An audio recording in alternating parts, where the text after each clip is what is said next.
I was watching TV. Well, it's not like we got a choice of a lot of things to do. But I was watching the TV and news was on, and I saw in the news a big old building. I don't know whether it was in Pennsylvania or somewhere. And I know I had seen it in New Jersey. And on this building was Liberate, whatever that state was.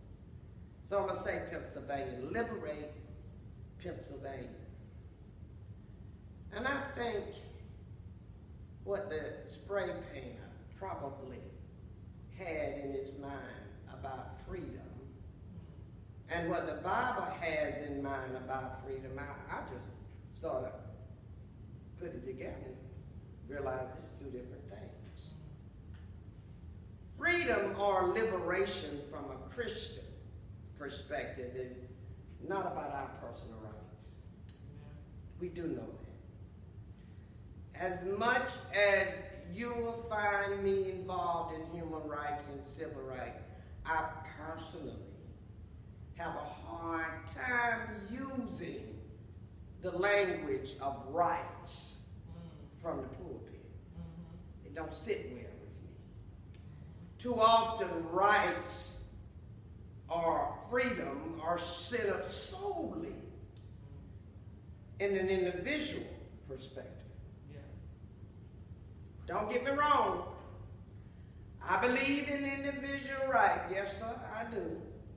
I believe in justice and equity, and I believe in personal freedom, but freedom scripturally is often not just about what I want, as it is about what is best for the whole community, what is best for all of us. Yes.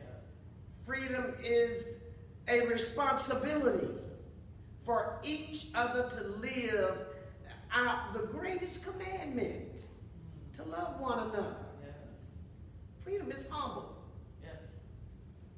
In Galatians 5 and 13, it says, you, my brothers and sisters, were called to be free. You get that? Thank you, Lord. But do not use your freedom to indulge the flesh, he said. Rather, serve one another humbly in love. That's Galatians 5:13. Our freedom from Galatians, then, is not about our own liberation of doing whatever we want to do. Freedom, I would argue, is rarely about doing whatever I personally want to do. Freedom is about what is best for the whole community. Freedom is about how we humbly care or love one another. And I've been thinking a lot about how some who refuse to wear masks, instead they use a gun, which make no sense to me. Yes. Having been saying it is because of their freedom to do so, I don't have to wear a mask.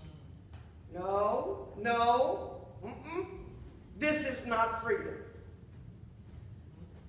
This is selfishness. Yes. This is an abuse of Christian freedom. We wear masks in order to love one another Amen. and to ensure the greatest care of each other.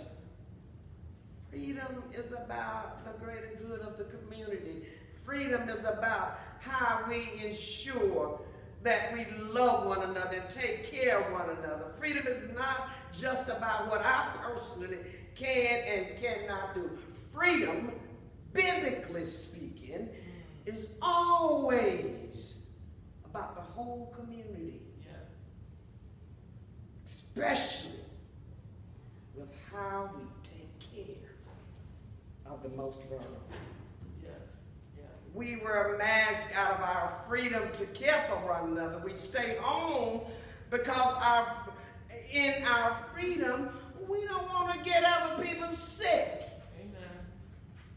We don't reopen our church building just yet.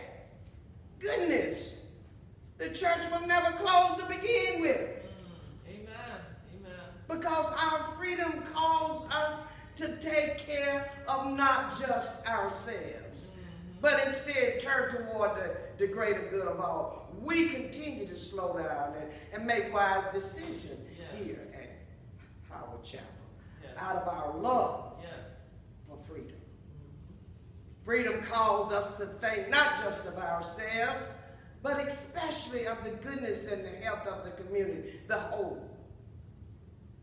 What some call freedom, I call selfishness. I know this type of freedom. It obligates me to care for the spray painter who wants to liberate probably Georgia as much as others. I might not be able to change that spray painter's mind, but right now, I can pray for him and for them. And I do that. I pray for their well-being as much as my own. For this is what the Bible teaches me about freedom. Think not just of my needs, but of my neighbor's need, including the one who think differently and don't look like me or do look like me.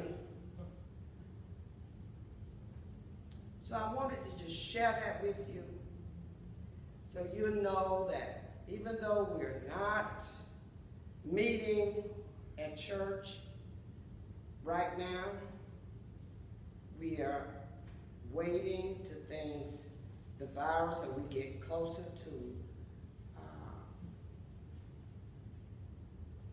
being where we can have a cure or a vaccine. So I just wanted to share that with you, that you know we are thinking and we are planning to come back just as soon as it is feasibly and rightfully so.